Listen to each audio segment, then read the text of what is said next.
જય હિન્દ, નમસ્કાર. Atharva online study સેન્ટરમાં સ્વાગત છે. આજે આપણે ન્યુમેરિકલ જે બીઓ એક્ઝામમાં પૂછાય છે તેના ઉપર આપણે આજનો વિડીયો બનાવ્યો છે. તો આ વિડીયો એમાં આપણે condensate steam, flash steam, percentage of flash steam શોધવાનું છે. તો આ ગુજરાત બીઓ એક્ઝામમાં પણ પૂછાયેલો છે અને national level energy manager, energy auditor એક્ઝામમાં પણ આવા ક્વેશ્ચન પૂછાય છે. તો આ એક ન્યુમેરિકલની રકમ છે જે પીઓઈ એક્ઝામમાં પૂછાયેલો છે. અહીંયા બ્લો ડાઉન કન્ડેન્સેટ બોઇલરનું 100 kg 100 બાર ગેજ પ્રેશર આપેલું છે અને flash steam recovery vessel which operate at 10 bar, એટલે કે flash steam recovery vessel use કરીને 10 બાર ગેજ પ્રેશરે જે કન્ડેન્સેટ રિકવર થાય છે અને ફ્લેશ સ્ટીમ જે પ્રોડ્યુસ થાય છે તે આપણે ફાઇન્ડ કરવાનું છે. એટલે કે બોઇલરનું જે બ્લો ડાઉન દેવામાં આવે છે એ 100 બાર ગેજ પ્રેશરે દેવામાં આવે છે. એ ફ્લેશ સ્ટીમ રિકવરી વેસલમાં જાય છે અને ત્યાં એનું પ્રેશર ઘટી જાય છે.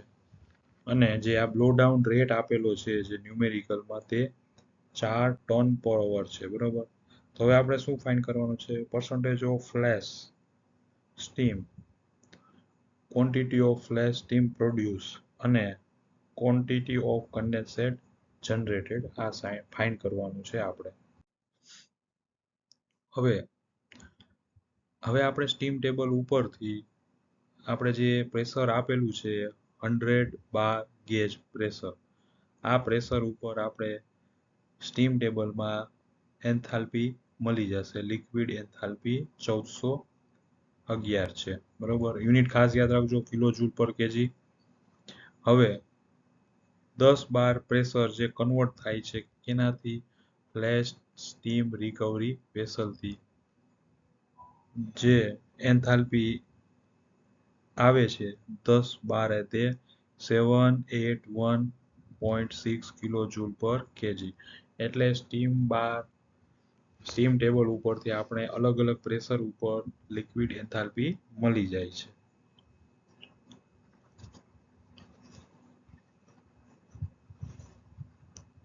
હવે HFG એટલે કે enthalpy of evaporation at final pressure 10 bar. તો એ કેટલું આવે છે? તે 1999 કિલો જૂલ પર કેજી, બરોબર. હવે આ ત્રણ એન્થાલ્પી આપણને પ્રેશર ઉપરથી મળી જાય છે. હવે આપણે જે આ ફોર્મ્યુલા છે આપણે યાદ રાખવો પડશે.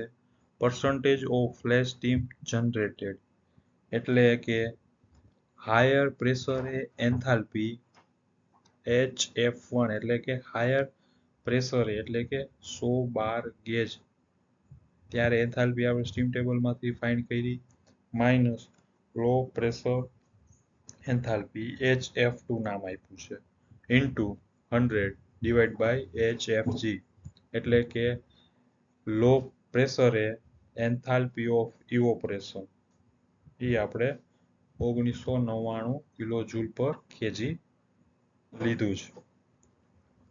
હવે આ ફોર્મ્યુલામાં જે વેલ્યુ આપણે મૂકી અને આને સોલ્વ કર્યું તો જે જવાબ આવે છે તે પર્સન્ટેજ ઓફ ફ્લેશિંગ આવે, તે 31.5% મળે છે આન્સર. તો ફર્સ્ટ ન્યુમેરિકલનો આન્સર આપણને મળી ગયો છે. હવે જે આ enthalpy of evaporation at final pressure 10 bar, તે આ આપણે 10 બારે કન્સિડર કર્યું છે. નેક્સ્ટ હવે આપણે ફાઇન્ડ કરવાનું છે ક્વોન્ટિટી ઓફ ફ્લેશ સ્ટીમ. હવે percentage of flash steam generated એટલે કે જે આપણને મળી હતી ફ્લેશ સ્ટીમ એ 31.5% હતું, એને આપણે ટન પર અવરમાં કન્વર્ટ કરવાનું છે. એટલે ક્વોન્ટિટી ઓફ કન્ડેન્સેટ મલ્ટીપ્લાય કર્યું એટલે 31.5 ઇન્ટુ ક્વોન્ટિટી ઓફ કન્ડેન્સેટ એટલે જે final quantity of flash steam આવે છે એ 1.26 ટન પર અવર આવે છે. આ ક્વોન્ટિટી ઓફ કન્ડેન્સેટ છે એટલે કે એ બ્લો ડાઉન રેટ છે, બરોબર. એ જે આપણને રકમમાં આપેલું છે 4 ટન, એટલે જે blow down rate into percentage of flash steam, એટલે એ ક્વોન્ટિટી ઓફ ફ્લેશ સ્ટીમ મળી જાય. હવે જે ફાઇનલ આપણે જે ફાઇન્ડ કરવાનું છે એ ક્વોન્ટિટી ઓફ કન્ડેન્સેટ જનરેટેડ. હવે કન્ડેન્સેટ કેટલું જનરેટ થાય છે, તો આપણે percentage of flash steam find કરી લીધું છે. Percentage of flash steam, quantity of flash steam.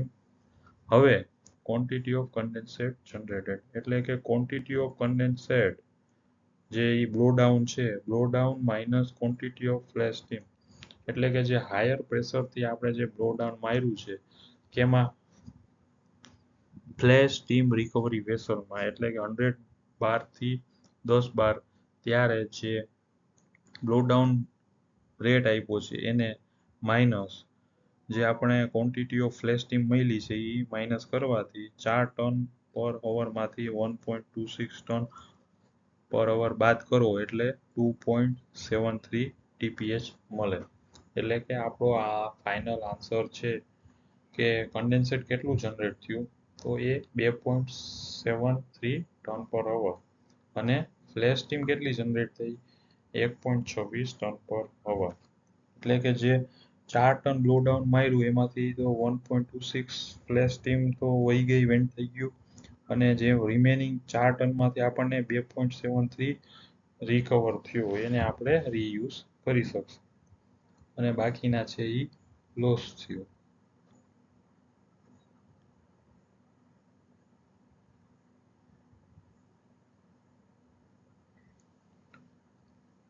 Okay, તો આ દાખલો આપણો કમ્પ્લીટ થાય છે. સિમ્પલ છે, ફોર્મ્યુલા યાદ રાખજો એટલે આ આપણે સોલ્વ થઈ જશે. અને યુનિટ ખાસ યાદ રાખજો, બ્લો ડાઉન રેટ છે એ ટન પર ઓવરમાં હશે, ઘણીવાર કેજીમાં એ પૂછી લેશે તો એ તમે કન્વર્ઝન કરવા ભૂલ ન કરતા. સ્ટીમ ટેબલ ઉપરથી અલગ અલગ પ્રેશરે, હાયર પ્રેશરે એન્થાલ્પી ફાઇન્ડ કરી લેજો, લોઅર પ્રેશર એન્થાલ્પી, અને આ જે લોઅર પ્રેશરની એન્થાલ્પી ઓફ ઇવોપરેશન લેવાનું છે. અને આ ઇક્વેશન સિમ્પલ છે, યાદ રહી જશે.